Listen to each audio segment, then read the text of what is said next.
The 2021-2024 Toyota RAV4 Prime key fob battery replacement is a simple DIY task. You'll need a CR2032 3-volt lithium coin cell battery, costing around $2 to $5. These fobs use radio frequency RF to communicate with the car. A flat tool, like a small screwdriver or key fob opener, is needed. Open the fob at its seam. Replace the battery with the positive plus side facing up and snap the case back together. Remember to ground yourself to prevent electrostatic discharge. The whole process should take 5 to 10 minutes. If the fob doesn't work after replacement, a dealer might need to reprogram it, though this is rare. A CR2032 battery typically lasts 1 to 2 years with normal use.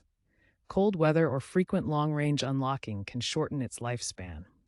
Properly dispose of the old battery to avoid environmental harm and avoid short-circuiting it.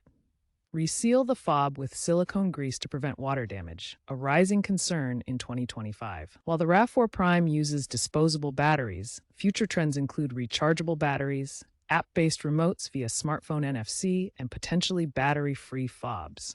Consider using genuine Toyota batteries for compatibility. If DIY isn't your thing, professional reprogramming after replacement prevents many glitches.